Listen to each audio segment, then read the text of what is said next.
Hello, everyone. Welcome to this live stream. I'm Daniel Harmon. For those of you that haven't been on one of these yet, I'm the director and showrunner of Tuttle Twins, the TV show. Super happy to have you on. Glad to see that some of you are already joining. Go ahead and leave a comment on your Facebook, on your YouTube, wherever you're watching from, and let us know, where are you watching from? Where are you joining us from? I want to see who is the furthest away in the world from where we are right now here in Utah. But go ahead and chime in and leave a comment to let us know where you're watching from. That'll be great, and that also helps to get YouTube and Facebook's algorithm going and letting them know, oh, this is an important live stream that other people need to see, and it starts putting it into other people's feeds more because you guys are commenting, liking, sharing, doing all that good stuff. So, okay, Woodsider says first. Okay, awesome.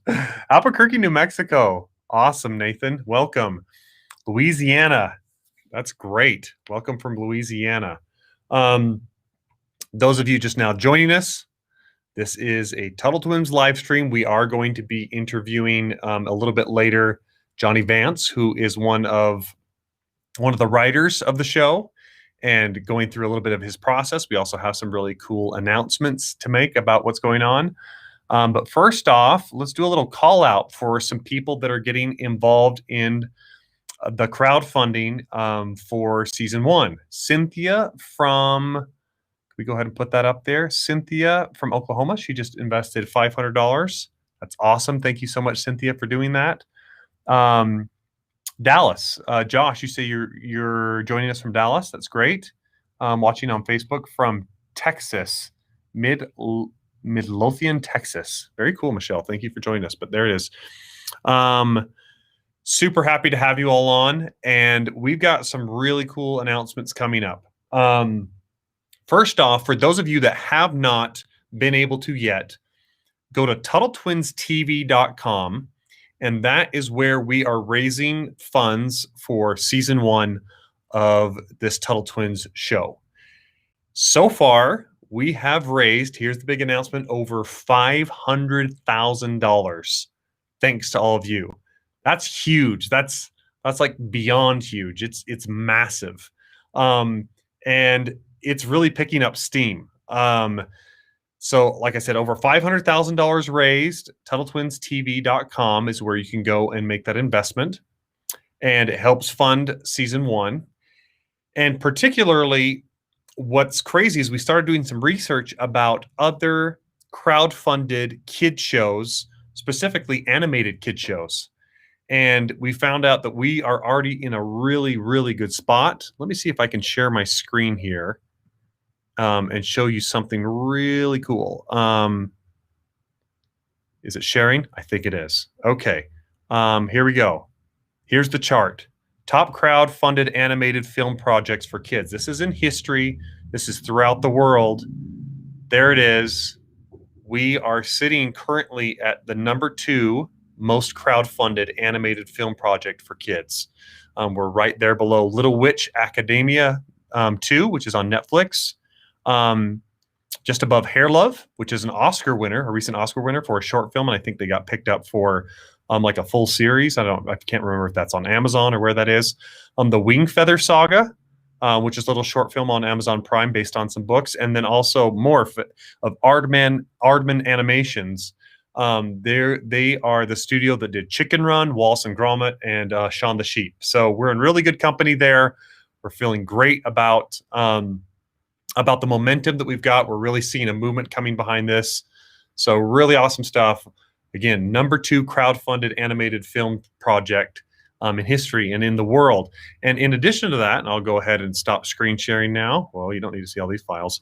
Okay, stop screen sharing. In addition to that, we are also number 3 among crowdfunded kid shows, period.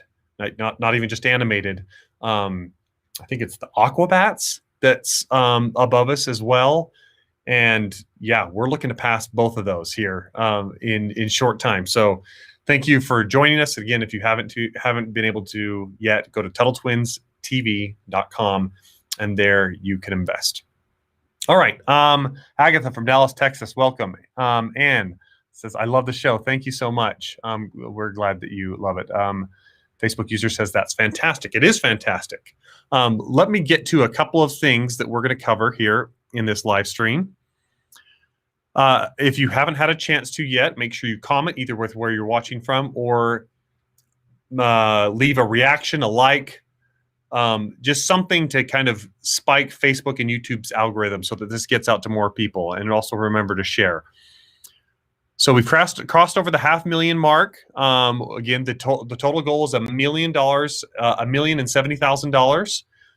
Based on the way we are trending right now, we are looking at finishing up the crowdfunding for this round of $1,070,000. The drop dead date is November 2nd, but it's looking like we might have it funded in 9 to 10 days if we continue on our current path. So that's fantastic, which means that'll be 4 days short if someone's waiting around to do an investment like on November 2nd. But that's great news. To fund in less time is awesome. So thank you so much for everything you're doing. This is totally all on you guys. You're the ones that make it happen. You're the ones that show this demand. Okay. Also, a couple highlights for those of you that haven't seen. We got featured in Newsweek in an article just this past week, as well as Washington Post. So that was really cool to see those shout outs. And it's good to see some press picking that up. We might have more press coming up a little bit later.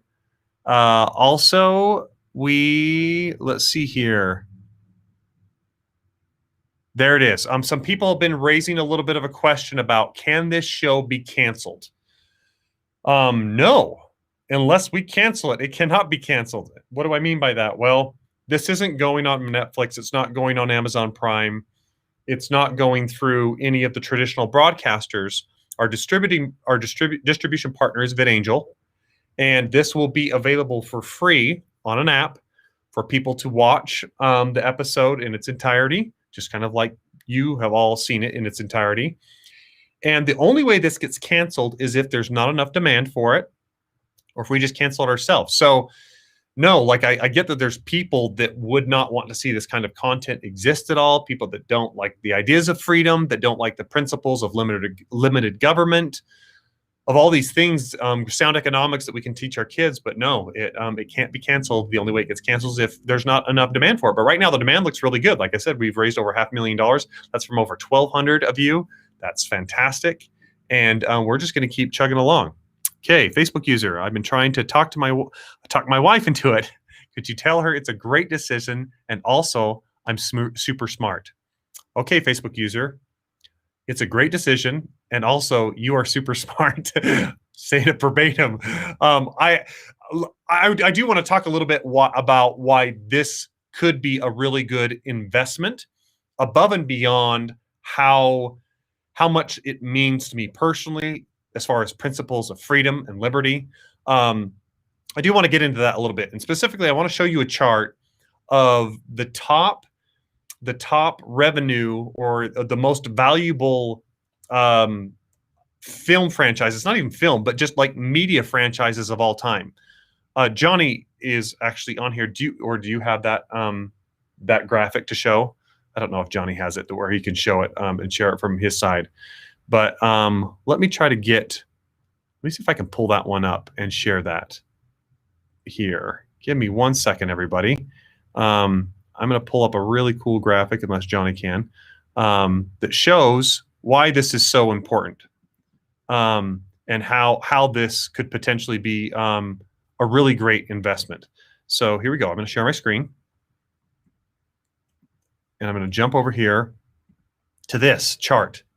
So what this chart is it's showing the 25 highest grossing media franchises of all time. So there at the top, you see Pokemon.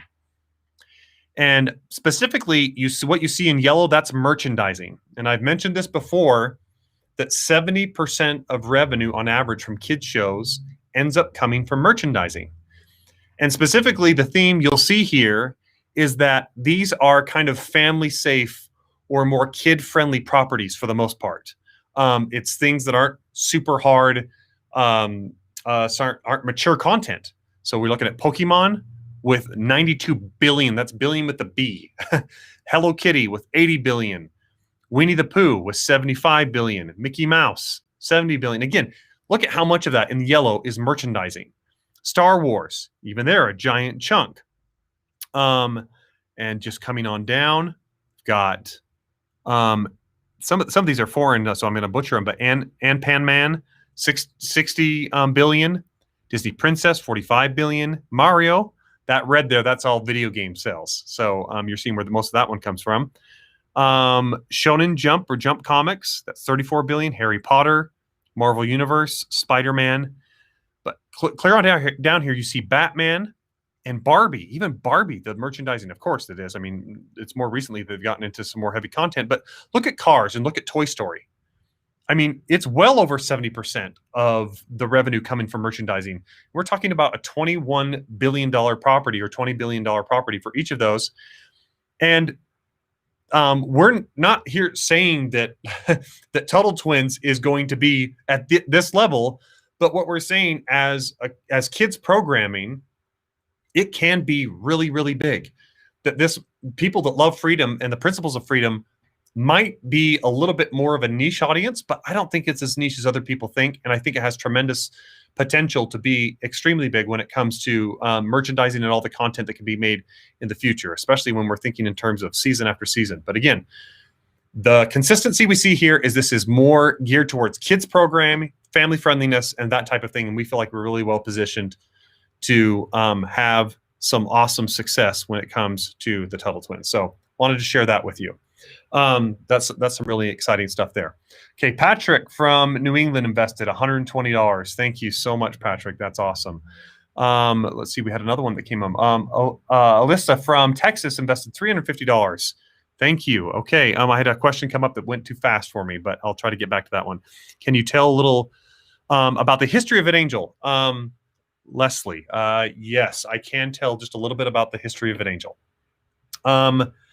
So VidAngel, I'm actually, full disclosure, a co-founder of VidAngel originally. I haven't worked there in the day-to-day in years. I'm the chief creative officer at Harmon Brothers, in addition to being a director and showrunner for Tuttle Twins.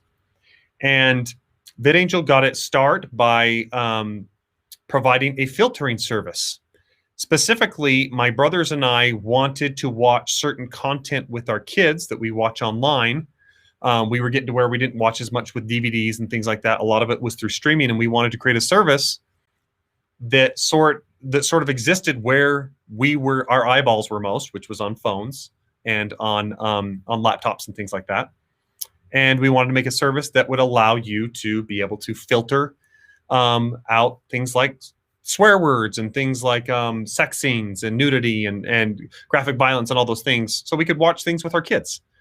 We really love great movies. We love great storytelling. We love really good art, and we wanted to share that more with our families. And so we created a service called VidAngel to help do that.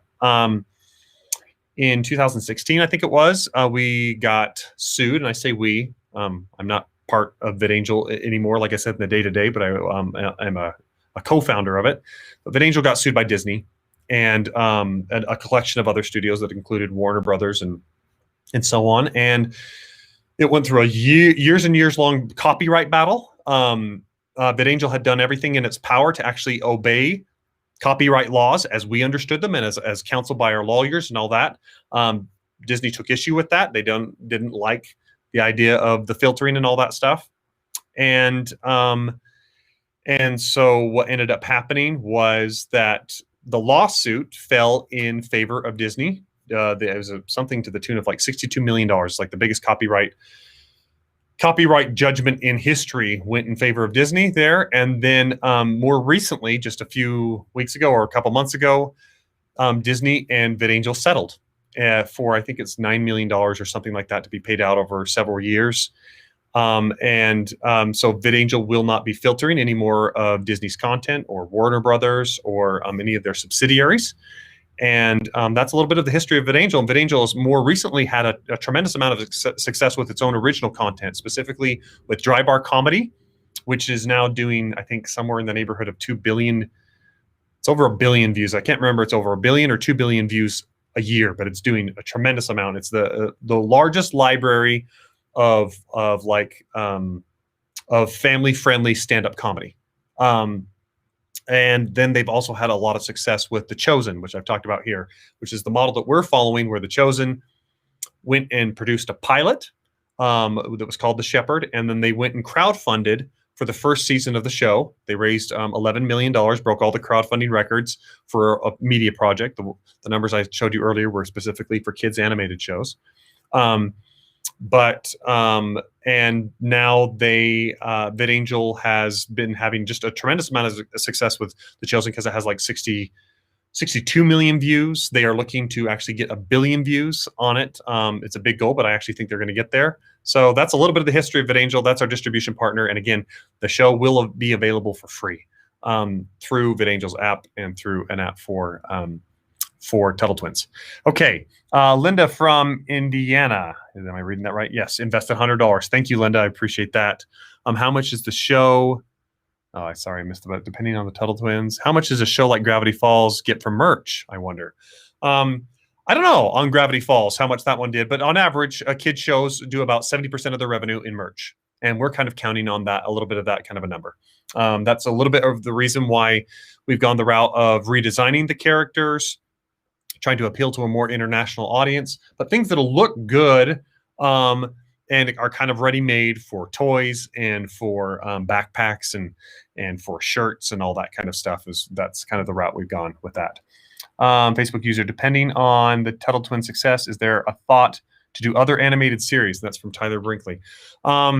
Currently, we are just focusing on Tuttle Twins, and that's the focus right now. So I couldn't project that far into the future. Just got to make one show very successful, and that's what we're on the path to do. And thanks to all of you, it is actually panning out to be very successful, where we're about to hit half of our fundraising goal. And like I said, if we continue at the current rate, we will fund this thing with 4 days to spare. So that'd be amazing. Okay, Langford from Colorado invested $4,000. Thank you so much. That's amazing.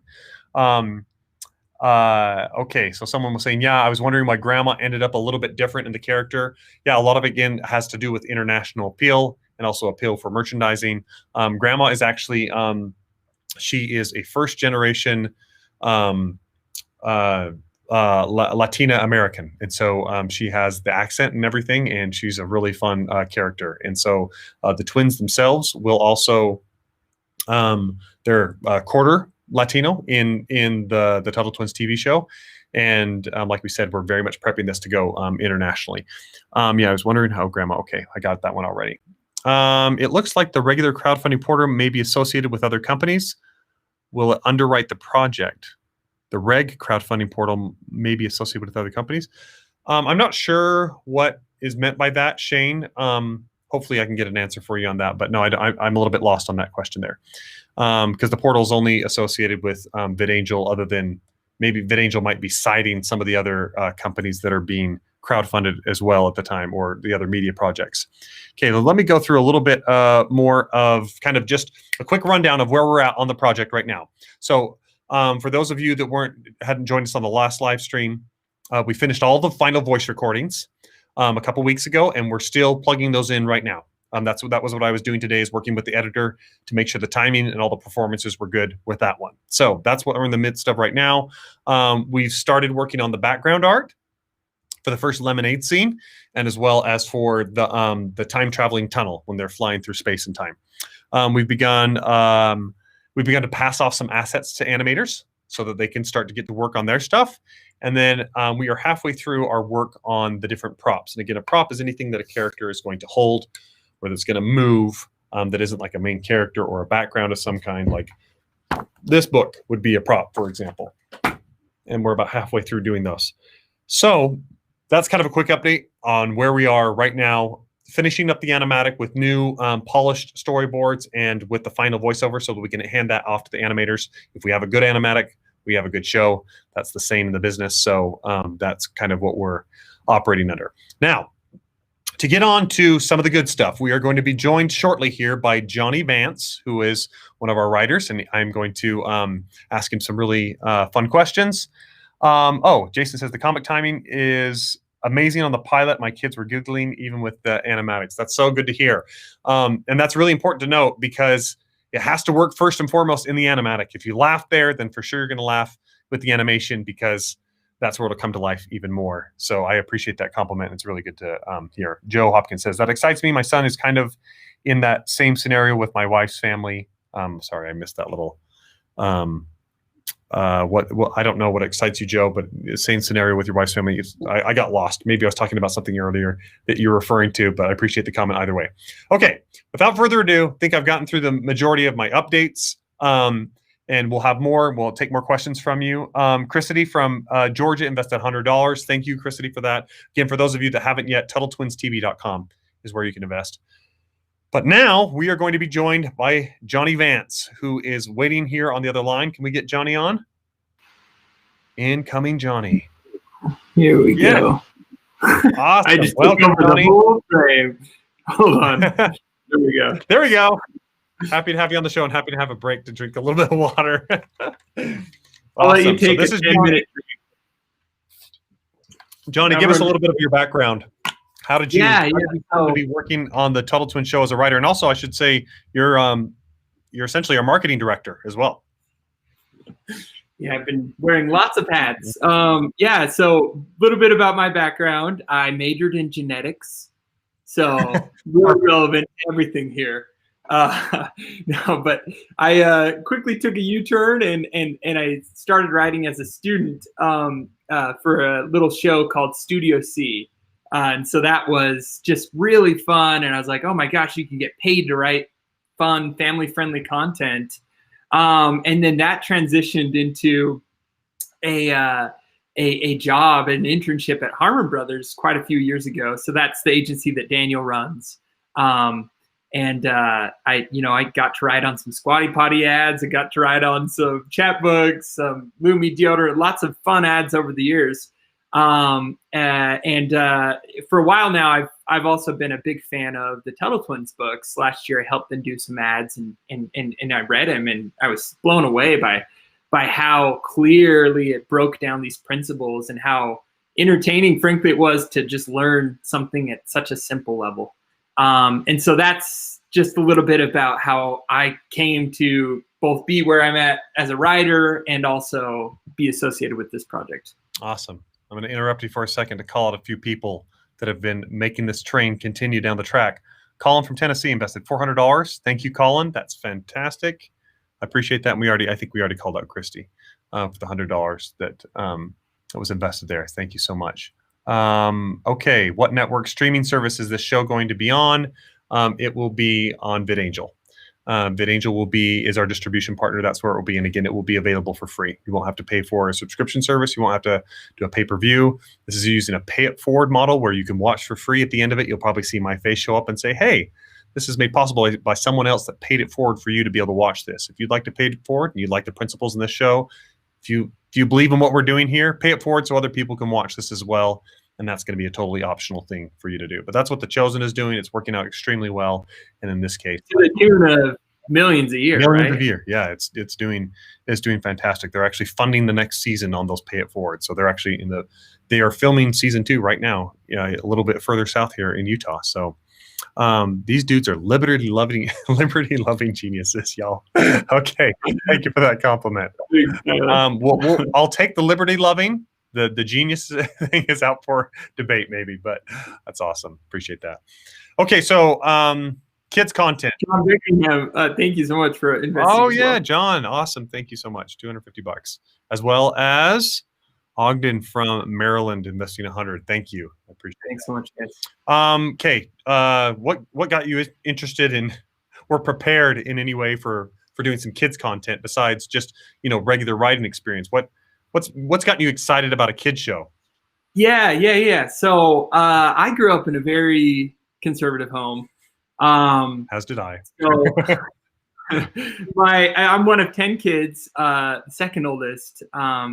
And growing up, I could not watch any PG movies at all. I think the first PG movie I was allowed to watch was Space Jam. And I was like 8 years old or 9 or something like that. It's pretty like old for PG. Yeah. My mom called my dad at work to ask if I could watch, to really discuss. And then funny because now my little brothers are like watching much harder stuff than I was. Sure. But those brains get loosened as parents get older, you know? Oh yeah. And maybe you parents relate to that. But I mean, I definitely grew up in a home that, you know, my parents really cared about the content we watched. You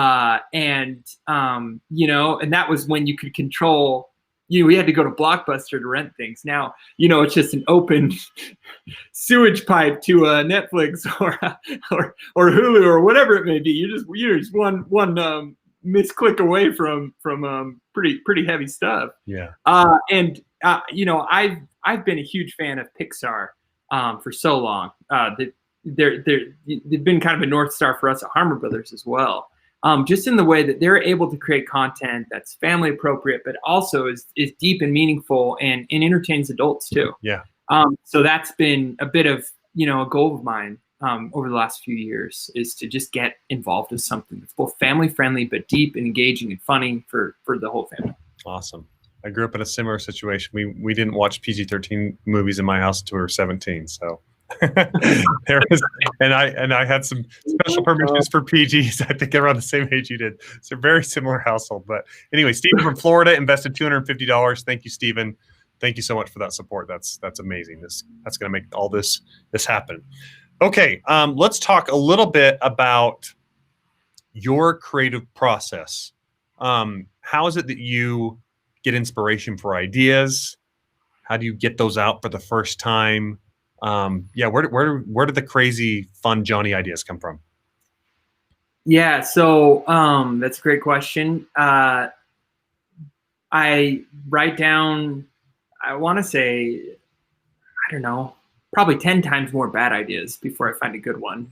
For me, it's also kind of a mulling over process where I can get really excited about an idea, but then I'll just like sit on it. I'll think about it. I'll run it by my friends, my parents, my siblings and stuff.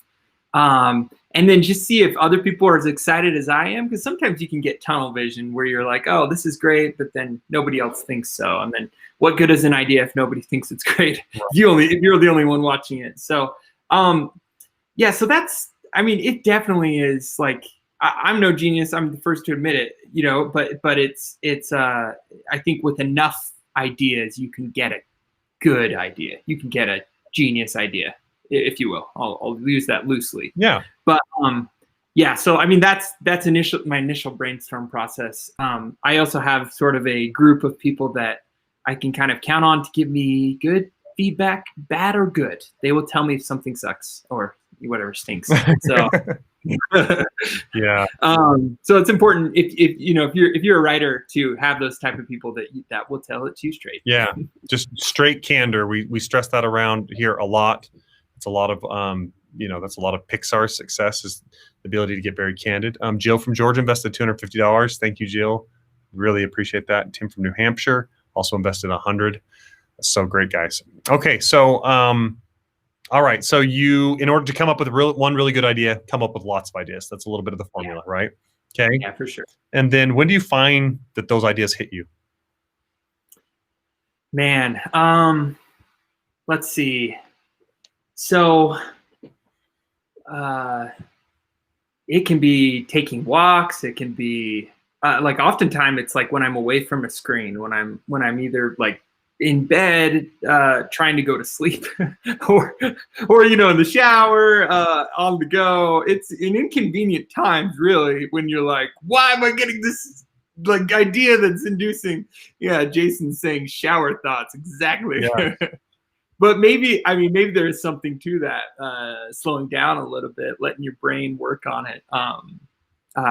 Sometimes I can be mulling over an idea, just staring at a screen for so long, and then the minute I take a step away, it comes to me. So yeah, I would agree with that. I don't get very many ideas while staring at a screen.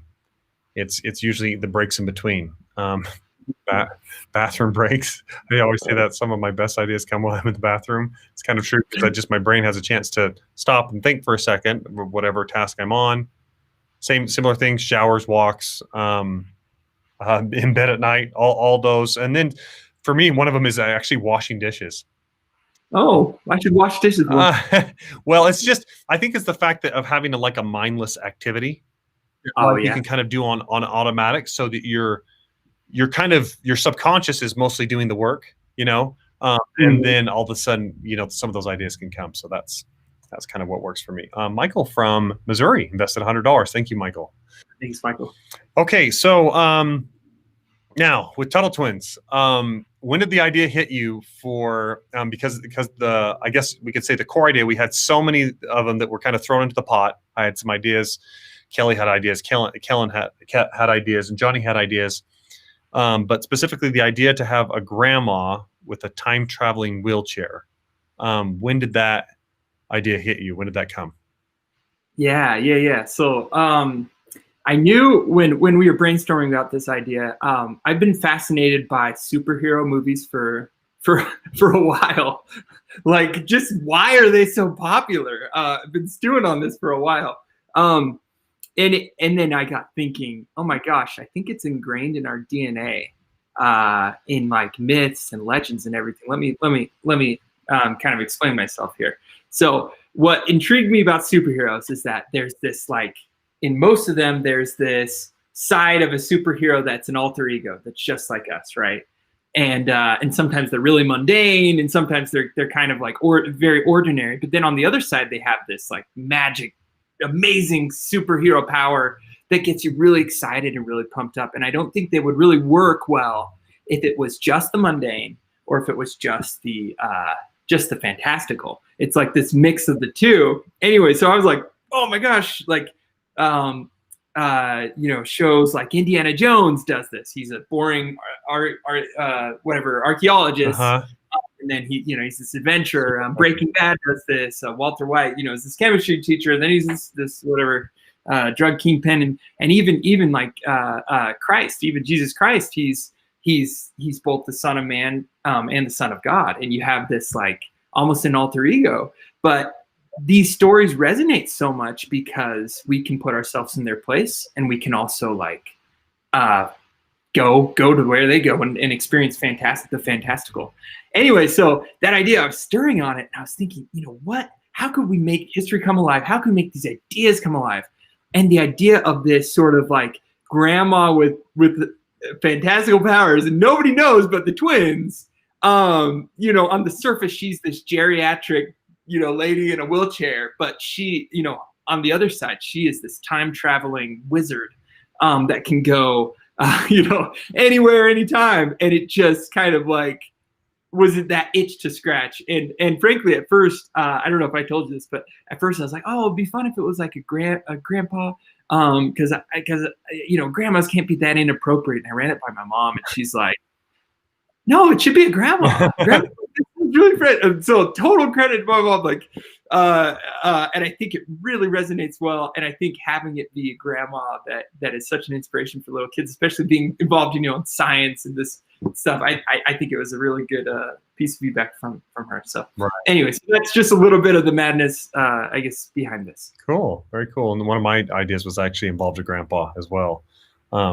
But the time traveling wheelchair is really cool. It's one of the things I actually like about it, in addition to what you're talking about, the kind of superhero alter ego sort of effect of it, is I kind of like that it's making a character with essentially with some sort of a special need or a disability into a really cool, interesting character as well. I like that. I mean, for me specifically, that strikes more close to home.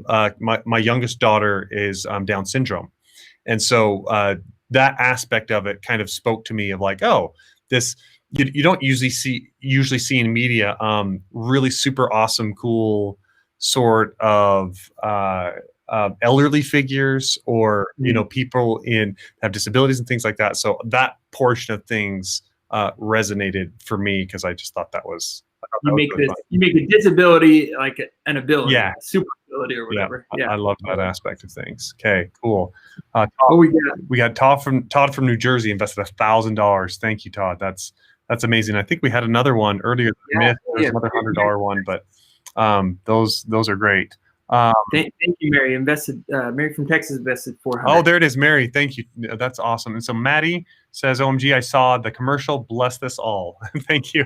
We need all the blessings we can get. We made a commercial that was a little bit poking the socialist bear, and it has sure gotten some good supporters to come out of the woodwork, and it's gotten some trolls. So thank you to everyone who has, come to our defense and commented. Yes, and I would say the ideal with this is to make this much more about ideas and much not really anything to do with political parties or teams or anything like that. This is about principles and ideas. That's what it is at the end of the day.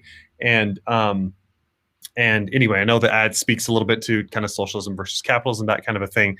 But we're learning more and more that a lot of people don't even know what those two terms mean. And so that's going to be a lot of what we're doing with this show, is helping educate on what is capitalism exactly. Because a lot of people hear capitalism, think greed, and don't actually understand the freedom that comes along with it and all the good things that it does. A lot of people hear socialism and they think they might think of benevolence and kindness and taking care of the disenfranchised and that type of thing. And they don't understand necessarily the elements of force and a big government that come along with that, and the restriction on people being able to make their own choices and that kind of thing. So anyway, that's a lot of what we're going to be accomplishing with this series, is educating on that. Okay. Richard from Virginia invested $250. Thank you, Richard. Really appreciate that. Okay. Let's see. I think I can open it up a little bit for some more questions if you all have them. But while we're waiting on those, Jonny, let's talk a little bit about kind of where we started with the script. Yeah. And then versus where we landed. I think you were able to kind of dig up one of our earlier versions of the script, right? By the time we got to storyboarding, we were on draft 10 in that kind of neighborhood, I think is what it was, right? I have a 14th draft, so I don't know. I know, and I think it's actually yes, it might have been like draft 12, but we've done a couple of drafts even in storyboarding because we've had to make additions and rewrites and things like that as we were doing the storyboarding. But anyway, gotcha. We have some question or comments. Surprised that abuela/grandmom didn't have the superpower of chancla, the sandal. Is that what it means? Is that from Coco? Doesn't she have?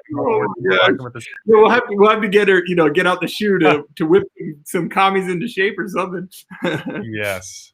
Okay, Joshua Paris says, I wanted to invest, but learned that you must be an accredited investor. Why is this? Okay, so Joshua, you do not have to be an accredited investor. You do have to invest a minimum of $100. The site does not allow for the processing of credit cards. I guess I should make that clear.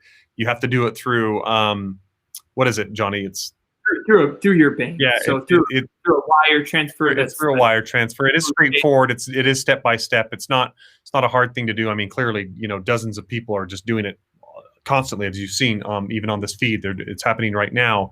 But no, you do not have to be an accredited investor. This falls under Reg CF, is the regulation that this fundraise, and that's the reason we have the limit of $1,070,000. Can't go any higher than that on the Reg CF, and anybody can invest. You don't have to be accredited at all. Jason says ACH. Yeah, that's a good. You know the word. Okay, Jonathan from Ohio invested $250. Thank you, Jonathan. Oh, thank you, John. That's great. Okay, yeah, early draft of the script. Yeah, so let me try and share my screen here. I was having some difficulty earlier, but it may just be that I wasn't live.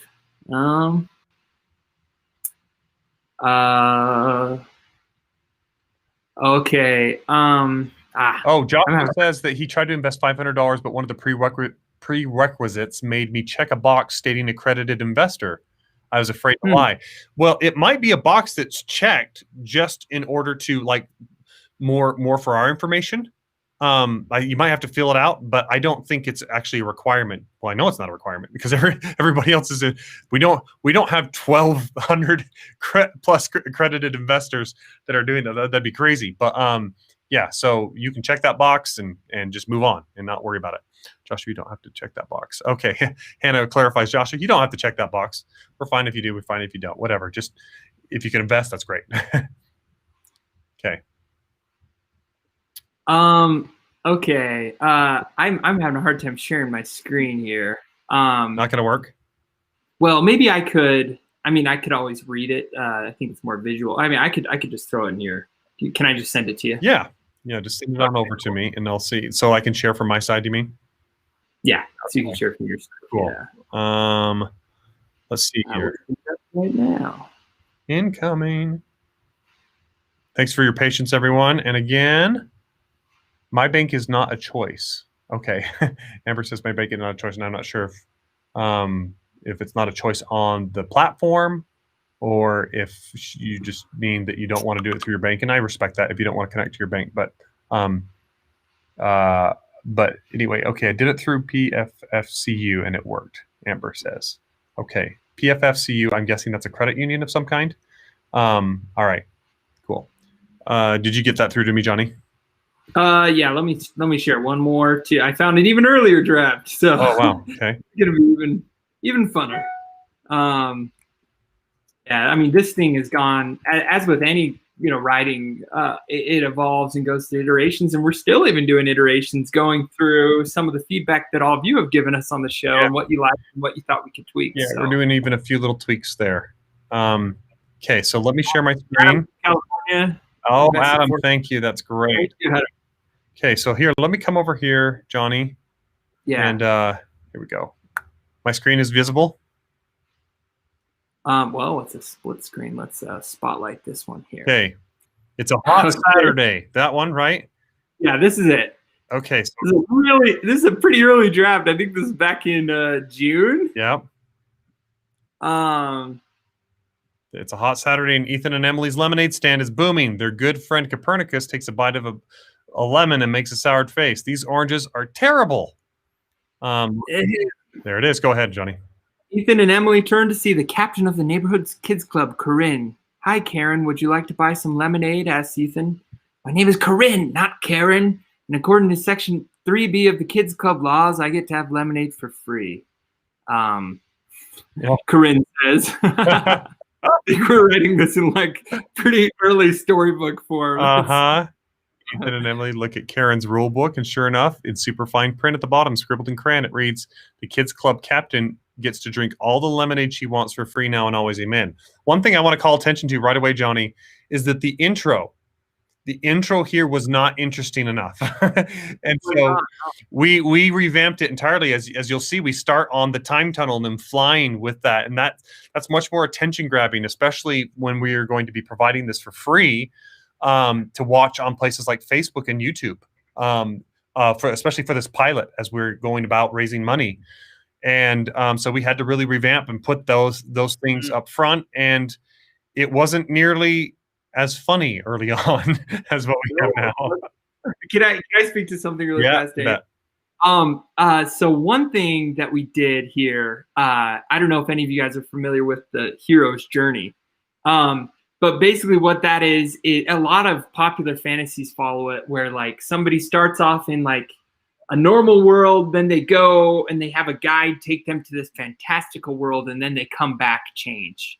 So we kind of wanted to follow that with this episode. So what we did was we had, they start out, they experience this problem in the normal world. And if you've seen the animatic, it should kind of ring a bell here, where they experience an injustice where Karen or Corinne, abuses her power as the kids club president and takes some lemonade. And then they get thinking about what are laws and what is the purpose of laws and how do we deal with this. And then Grandma comes in. She is this guide character. So if you are familiar with Star Wars, think Obi-Wan, leads Luke off, to go fight the Death Star and everything. And she takes them on this journey. They blast through time and space. They learn what laws are, and then they come back changed, and they're able to solve their own problems.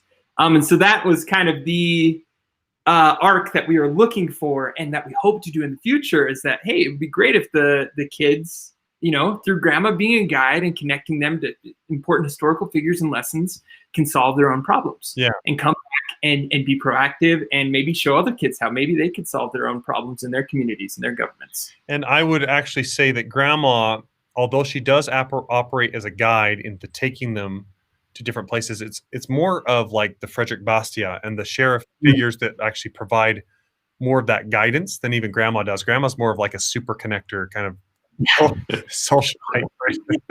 So anyway, yeah. Adam from California invested $400. Thank you, Adam. Thank you, Adam. What was the next one there, Keith? You want there it is. You guys had me at First Generation National. $1,000 sent. Good luck with your project. As a FGN, I see a lot of, and there's something else, but I really, I think a lot of people don't understand why so many of our parents came to this country. Yeah, and that was a lot of the motivation. And having Grandma be from another country is, I think, especially for people that immigrate to the United States, they've seen firsthand what happens with really oppressive governments, and it is not pretty. And they witness it with their families, and they leave it. They come here to hopefully have more freedoms, and hopefully we still do, and we still do, luckily. But and hopefully we keep it that way, right? That's part of the purpose of this show. But that is what we wanted to be able to highlight in future episodes, is that Grandma can kind of speak from that experience of like, no, I've seen when it goes bad. It is not pretty, you know.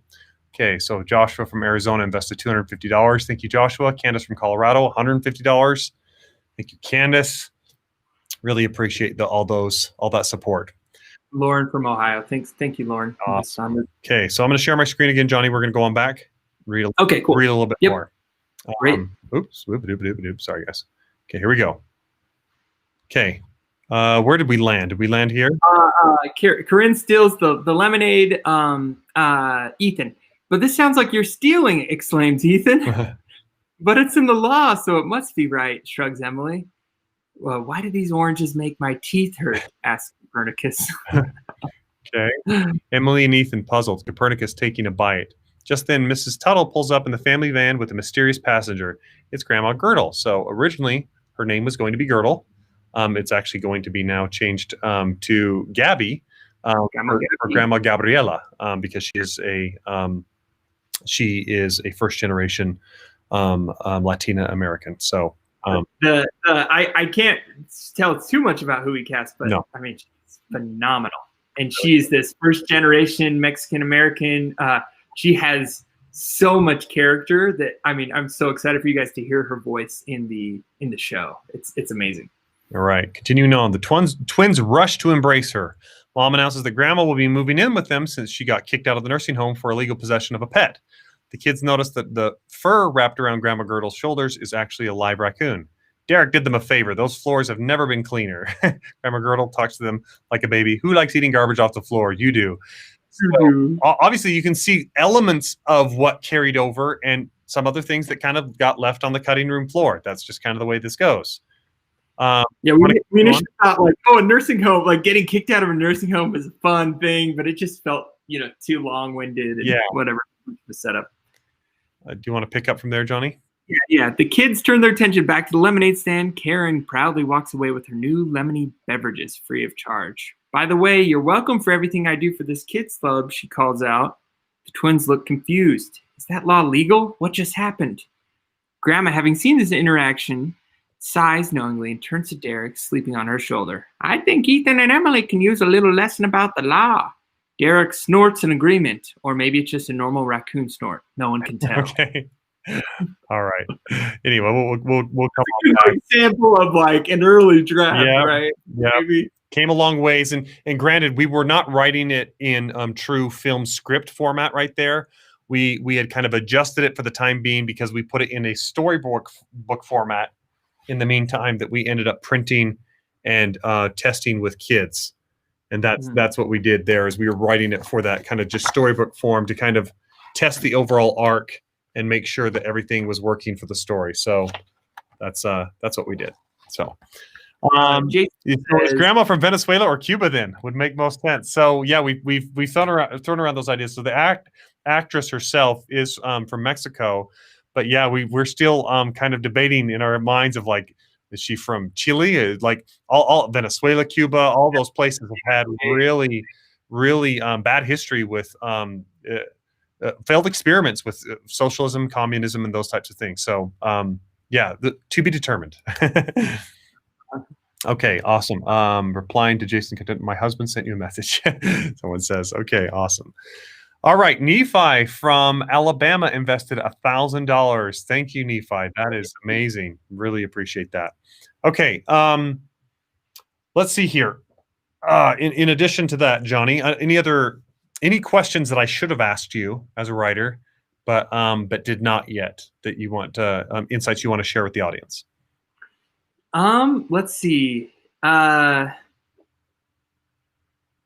mean, I think, people may think, writing is like, oh, you just stumble upon it. In my experience, it's you refine bad writing. Yeah. Our first draft, I think, was somewhere. It was long. It was long. Uh-huh. It was. I don't remember how long. Maybe 30 pages or something like that. Something like that. But we had to cut it down to where it's landed now, about 18 pages. And so, like, there's that saying, like, I didn't have time to write you a short letter, so I wrote you a long one. Like, you just have to take time to really make every single word meaningful and purposeful. And so I guess that's a big part of it. If there's any aspiring writers out there, just get prepared to chisel, cut a lot of jokes, cut a lot of fluff, and get going. Yeah. I would echo what Jonny says. It's particularly, I would say, it's a really good idea, and I think Johnny's pretty good at this. It's a good idea to not get too attached to any idea, any line, any one thing. That if you can remember that your ideas and your lines and stuff are not you, but they're ideas and things like that, but they're not you. It's not like cutting off a piece of your arm or something along those lines. It can feel that way sometimes when you're really you have that kind of bias and stuff. But if you can open yourself up to real feedback and candor, and I think that's what we experienced in that group between Jonny, Kellen, Kelly, and myself, is that we were all really, I think, able to kind of take feedback and implement it and use everybody's best ideas. And literally, it is, I think, a conglomerate. What you see in the final animatic is a mixture of everybody's best ideas. Kelly had a really great idea for this, for the way Grandma shows up and is introduced, and the way that the twins like discover that she has the wheelchair. And Kellen had incredibly funny one-liners and scenarios with the lemons and stuff that brought out a lot of Copernicus's character and things like that. And Jonny had like the idea of the grandma and the wheelchair and kind of that overall concept and a ton of little one-liners. And I contributed some ideas like with the oh, that's a good one, Grandma, hold on to it, and then blast off into the sequence, and then the raccoon like driving and all that kind of stuff. And so you have to be open to allow kind of those best ideas to really rise to the top and work collaboratively for the greater good. So yeah. Jerusha from Florida invested $250. That's awesome. Thank you so much, Jerusha. And Emily from Pennsylvania, $100. Thank you as well. And then Mark from Illinois. $100. Man, keep that coming. What do more of these live streams, guys? That's awesome. We'll get there in like half the time if we do live streams every day. Right. We really think we're going to get there. A lot of people have asked questions like that, of like, can this thing really succeed? Guys, these books, they've sold almost 1.5 billion million copies. Like, it is literally, I think, towards the end of this month, they will be at 1.5 million copies. And I think freedom is popular. I think people like freedom. They just don't always know what that looks like. They haven't had that defined for them. And that's a lot of what this is going to do. So yes, I think it can succeed. I think it can succeed in a big way. And I don't think it has to be just a niche audience. And the way we're trying to write it is for it to be a much more broad audience, that it will appeal to adults, that it will appeal to kids. This isn't made for the littlest kids. I'm going to admit to that. This is not Coco Melon. If you've been on YouTube and all and watched the success of that thing, this is not Barney. This is not, what are some other examples of really little kid stuff? Paw Patrol. What was that? It's not Paw Patrol. Paw Patrol. Oh, Paw Patrol. It's not Paw Patrol. It's not in any of that. This is a little bit more, has a little bit more character to it. Also, I will say it's on VidAngel, which means filters are available. If you have sensitivity to content, especially specific things you like to show to your kids and that you don't like to show, VidAngel will allow you to apply filters to remove and skip and mute all that stuff. And it's like the great equalizer when it comes to this kind of thing. And our content isn't our idea isn't to actually push the boundaries of the content at all. No.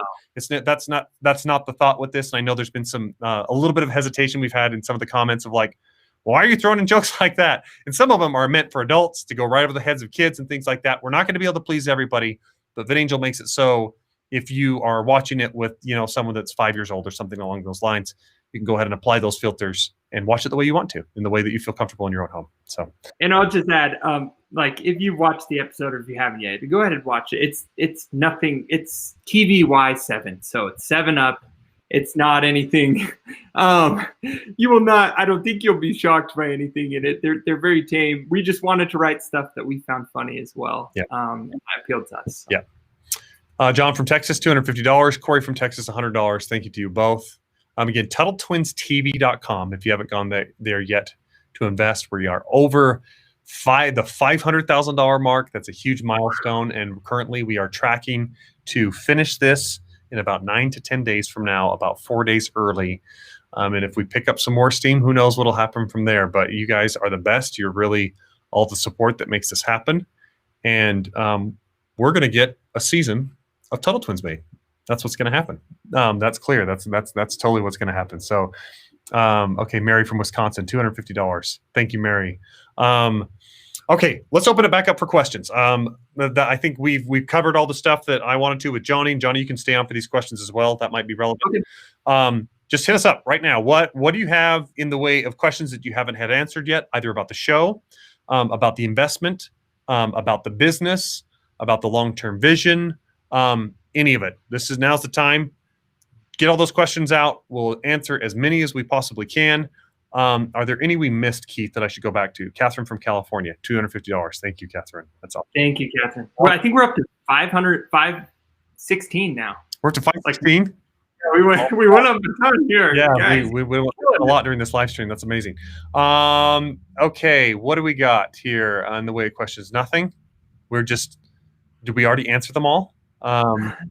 Is there any ones that we can dig up or no? I can't see some of them down there. Oh, waiting. Amber from Pennsylvania, $1,500. Awesome. Thank you so much, Amber. That's incredible. I'm trying to see if there's any questions we can answer for you. Go ahead. I can speak to one. I've seen this question a lot. So okay. People have asked, is this going to be a religious show? Oh, okay. Do you want to speak to that? Yeah, let me speak to that. So I guess the answer is complicated. So the first pilot, right? The pilot that you guys have seen is based off of the principles in this book, The Law, which is based off of Frederick Bastier's The Law. And in there, he does references God, and in just being true to his source material, we do that as well in the episode.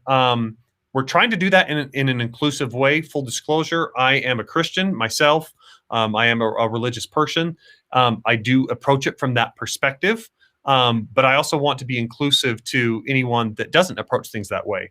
Where I would maybe say something like God-given rights. So someone that was agnostic or atheist would say natural rights. Totally accepting to all that. I think we're actually speaking the same language, just using different terms. The idea is not to necessarily make this a religious show, but for certain, some of those themes will come through in some of the historical figures and things like that we're going to explore in some of their teachings. Couch it in those terms. We're just going to try to do it in a way that is also inclusive of people that don't necessarily believe in those rights coming from a creator or from God, but those coming from the natural world.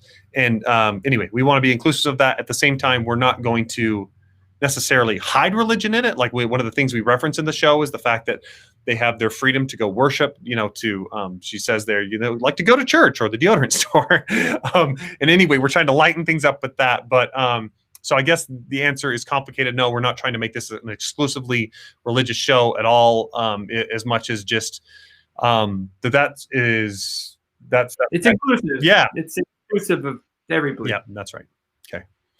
Okay. How much say do you let investors have over creative decisions? Hope you're safeguarding that front to ensure the project. are allowed to do what they do best without design by committee. Okay. So the correct answer is they have none. Okay. We are always looking, like Jonny said, we've been following the comments and kind of gathering feedback of how are we going to write even the next episode, right? And the full season. So we're looking for input. We're looking, I think the crowd can a lot of times tell you things that you wouldn't think of yourself. And so we're trying to keep our ears open to that. But we don't have any investor at all that has any kind of creative control over what we're doing. We have the creative control with this. VidAngel doesn't have control. Even VidAngel is very, do your thing. They're hands off. It's like, execute it the way you want to. They've actually been the same way with The Chosen. They've given Dallas, the director of The Chosen, all the power in the world to do what he does. Project turned out great because of it. They will give input as we seek it. The integrity of the project, I think that a lot of the investors would be worried about, might even have less to do with the creativity in the way that we execute on the creativity and more to do with the principles. And what we have to keep that in place is that Connor Boyack, the author of the books, is actually an executive producer, and he sits down with us in the writer's room and makes sure that the principles are coming across the way that they need to, with that clarity, and that it's true to the intent of things. And then I've mentioned this before. For me, this is a passion project. I'm a very freedom-minded individual. I don't see eye to eye with Connor on 100% of things, but a lot, right? A lot, enough, particularly the things that we cover in these books. Yes. And I think there's always, even where we don't see eye to eye, there's a way to portray things in a way that's going to be really great as principles for kids and things like that. So very like-minded. And so I think the show's in a really good place when it comes to that, but we don't have any particular investor that can kind of come in and like have an ultimate say over creative. That's we own that. So that we feel blessed for that. Okay. Oh, there I said blessed. Here we go. The religious stuff coming out. Like I said, it's part of me. Okay.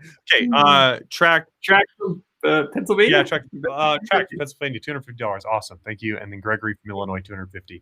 The boy twin should join the Girl Scouts. LOL, says someone. Okay, whatever. A cookie hustler. I've received 100 messages today. Restream chat. That's a bot message. That's a bot message. Okay. I just got that note. Okay. Any other questions that I missed? Yeah. Anybody else? I would say, I think you've said this before, but every family has different words that they're not allowed to say. Like my family, we could only say bum and couldn't say butt or anything like that. And so, we may use words in the show. We're going to try not to offend as many people as possible, but sometimes it's just funnier to say butt or something like that. And so be there. That's where VidAngel comes in. VidAngel allows you to filter out words or anything like that that's like maybe not appropriate for your family. Yeah. Just to reiterate. And we're not trying to push things. It's just that we have a different sensitivity than maybe some of you, and that's totally okay. We'll try to make it as broad as we can. And then from there you can kind of tweak things with VidAngel to your own preferences. And our ultimate goal with the show is not to keep it really niche. It's to go broad. To make it compete with Gravity Falls, to finish and have kids choose this over some of those other shows that don't really teach much. 100%. 100%. Allison from North Carolina, $100. Thank you, Allison. And Gene from New York invested $100. Awesome. I think that's the first one I've seen from New York today. That's great. Okay. Any other questions on the live stream here? We're going to be wrapping this up here shortly, but we'd love to answer anything else that you have in regards to the creative of the show or potential upcoming episodes or questions for us personally. Tim from Arkansas, $100. Thank you, Tim. And then otherwise, Jonny and I will just sit here and talk about what we had for dinner, or I don't know, let's do something like that to fill time. Here's one cool thing that I should mention is that I'm hoping, this is what I'm hoping. I think I should put a little teaser out. Well, no, never mind. I'm going to save that for later. I don't want to speak out of turn. I don't want to get myself in trouble. Okay, so when do you expect the pilot to be done? Thank you, Jason, for that question. Okay, we expect it to be on next year. Early next year. We're saying early next year, meaning earlier than later. I don't know what exactly that'll be. This is our first time doing 2D animation. A lot of before the second half of the year, before June. I'm just kidding. Before June. Definitely before June. But yeah, we are a little bit dependent on the animators. That's the stage that we're moving into, and so a lot of it will be dependent on that. But I'd say early next year, and yeah, that's the most I can say on that one. How many episodes for a season? That's a great question. Question of the year. So for the $1,070,000 that we're raising right now, that will fund 3 episodes, is what that's looking like. We are very likely, in fact, almost undoubtedly, to be raising additional money in the future to add additional episodes. A 4-episode season, so the one that we already have, plus the other 3, is, I mean, it's doable. That happens on Netflix and stuff, but we'd much prefer it being more standard kind of season where you see 10 or a dozen type of season. So they worked up to like 30. Yeah, and that's not where we're going immediately, but we are shooting for that, and so we're looking to raise enough money to do that. This is the starting point to get the next episodes up and going, and there might be a staggered release schedule for the season, or it might be a smaller season. Just all depends on how a lot of things go. But that's a great question. But I will say that we are looking to do season after season after season for years to come. We feel like this can have a tremendous amount of longevity. Okay, so Corey from Missouri invested $100. Thank you, Corey. Deacon from Arizona invested $1,000. Thank you. That's tremendous. Okay, did I miss another question there, Keith, or did I get the other ones? That's all the ones that I've seen. That's all the ones that you've seen. Johnny, have you seen the other come through on your end? No. Okay. Any other questions at all before we wrap up? Go ahead and hit us with them. Again, TuttleTwinsTV.com. Okay, Jason, is the goal to be distributed by VidAngel, but then I'll get a major studio to get major distribution? Okay, that's a great question. I'd say there's an openness to there being additional distribution deals down the road. VidAngel is our distributor specifically online. Would we be open to deals that would allow for broadcast kind of stuff, like to be put on some sort of a network? Yeah, we'd totally be open to those kinds of deals. But right now, VidAngel's our distributor, and like I said, I think they're providing a real win-win because you don't have to pay to watch it, and I think that's going to be a great thing for the audience, especially for it to go internationally. And here's a great part about being with VidAngel too. We get to own the distribution. Yes. So we get to be direct with you. You're not going to Netflix where it's a black box for the creators. We get to interface directly. And the nice part is, like, all these big studios, they are beholden to China. They are beholden to China's market. China's becoming the biggest market for movies. And if you watch Mulan and if you watch some of the other stuff, they're applying a lot of pressure to speak favorably towards socialism. And because we are sort of an independent distribution, we can call it what it is. We can speak candidly without having to fear, the wrath of China. Yeah, that's a good way to put it. Victor from Oklahoma, $100. Thank you, Victor. Can you tell us what Leslie says? Can you tell us what exactly the shares are invested and returned on? The show, merchandise, etc., and future shows. Okay. So when you purchase shares for Tuttle Twins show, it's all of the content created around the show and the merchandising created around the show.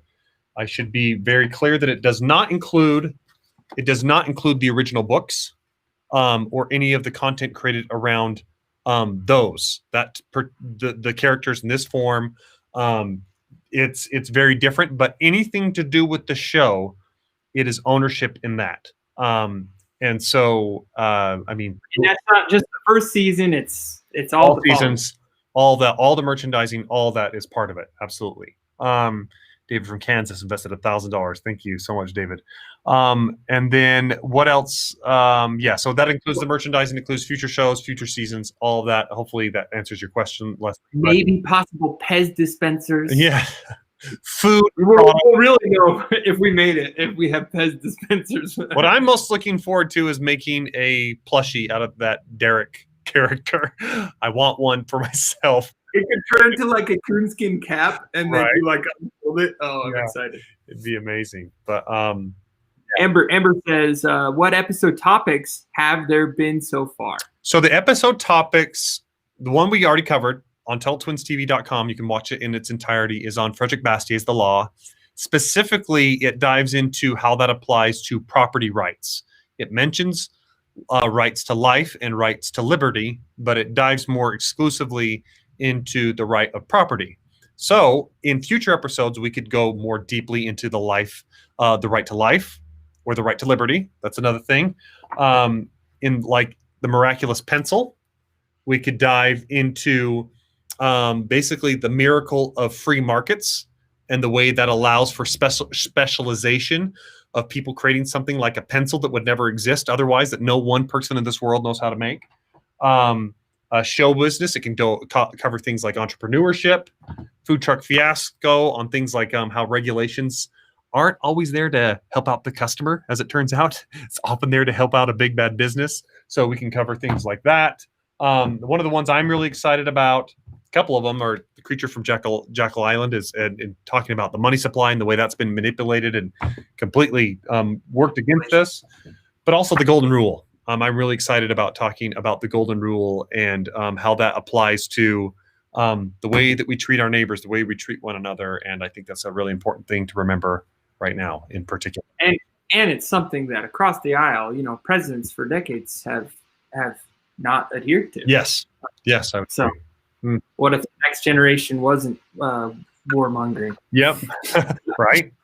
Was less warmongering than ours, Hannah, socialism stinks. I would agree with that.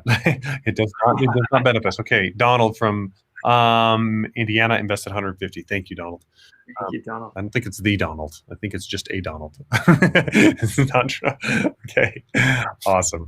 Okay, any other questions? If not, we'll be calling it a night. We'll see you on the next one when we have a few more updates, and we're really excited about where this fundraising is going. We really feel like we're going to get there.